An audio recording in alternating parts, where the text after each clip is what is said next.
এই সম্বর্ধনা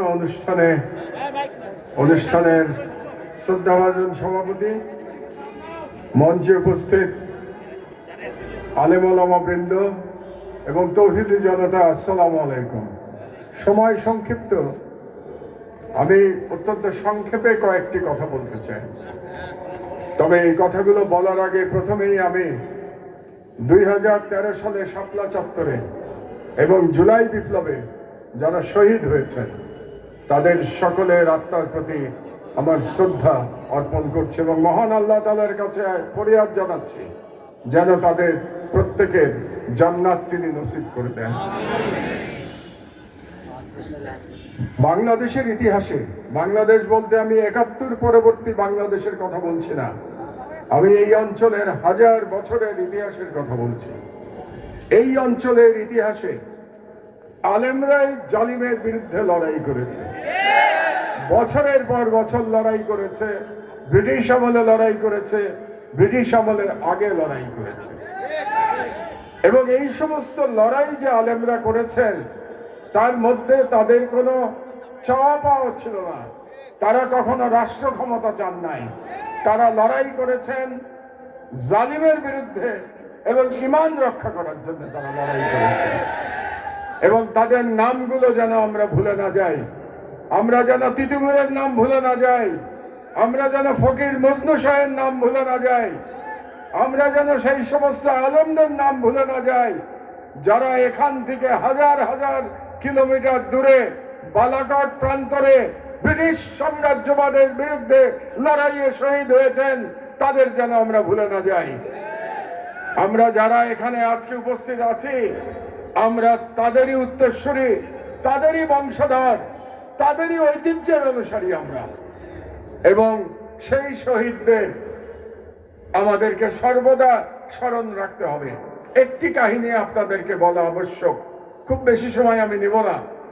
1415 সালে তখন ইসলামী সালতানাত এই অঞ্চলে, সেই সময় একটি ষড়যন্ত্র হলো এবং সেই ষড়যন্ত্রের মাধ্যমে একজন হিন্দু জমিদার, তার নাম ছিল রাজা গণেশ, রাজা গণেশ এই অঞ্চলের শাসনভার দখল করল। সেই সময় যিনি সব থেকে নাম করা পীর ছিলেন তার নাম ছিল হযরত নূর কুতুব আলম। হযরত নূর কুতুব আলম সেই সময় সব থেকে নাম করা আলেম ছিলেন, সবাই তার শাগরেদ ছিল। সেই সৈয়দ নূর কুতুব আলম তিনি দেখলেন ইসলামী সালতানাত নিশ্চিহ্ন হয়ে যাচ্ছে, মুসলমানদের ধর্ম রক্ষা কঠিন হয়ে যাচ্ছে রাজা গণেশের অত্যাচারে। তখন তিনি বিহারের যিনি মুসলমান শাসক ছিলেন তার নাম ছিল ইব্রাহিম শর্কীকে আহ্বান জানালেন বাংলাদেশে এসে এই রাজা গণেশকে সরিয়ে দিয়ে ইসলামী হুকুমত আবার প্রতিষ্ঠা করবার জন্য। সেই সময় রাজা গণেশ তার ছেলেকে ইসলাম ধর্মে দীক্ষিত করে দিল, অর্থাৎ সৈয়দ নূর কুতুব আলমের কাছে গিয়ে রাজা গণেশ আত্মসমর্পণ করল। এবং আত্মসমর্পণ করার পরে তার ছেলে মুসলমান হয়ে সে নাম নিল জালালউদ্দিন। সেই সুলতান জালালউদ্দিন 18 বছর শাসন করেছে এবং ইসলামী শরীয়ত অনুযায়ী শাসন করেছে সৈয়দ জালালউদ্দিন।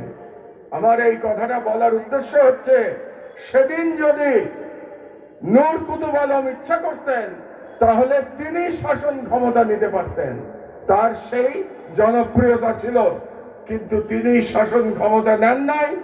তিনি আর একজনকে শাসক বানিয়েছেন, মুসলমান করে তাকে শাসক বানিয়েছেন এবং তিনি পিছন দিক দিয়ে সেই সরকারকে সহযোগিতা করেছেন যাতে বাংলাদেশে মুসলিম সালতানাত রক্ষা পায়।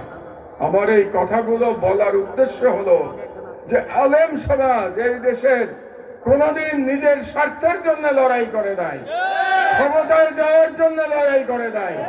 আলেম সমাজ লড়াই করেছে বাংলাদেশের মুসলমানদের পক্ষে, লড়াই করেছে বাংলাদেশের ইসলাম রক্ষার জন্য লড়াই করেছে।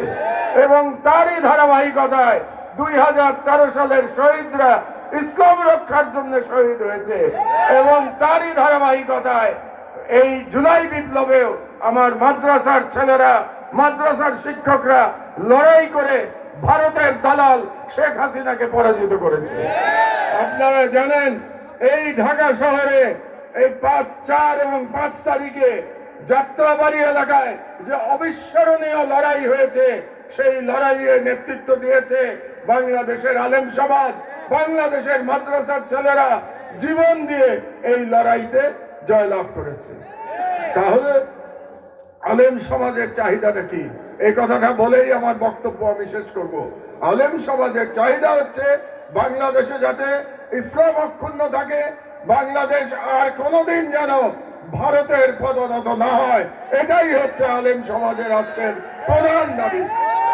এবং আমাদেরকে আজকে প্রতিজ্ঞা করতে হবে, বাংলাদেশে আলেম সমাজ আর কখনো বাংলাদেশের শাসন ক্ষমতায় কোন ভারতীয় দলকে আসতে দেবে না।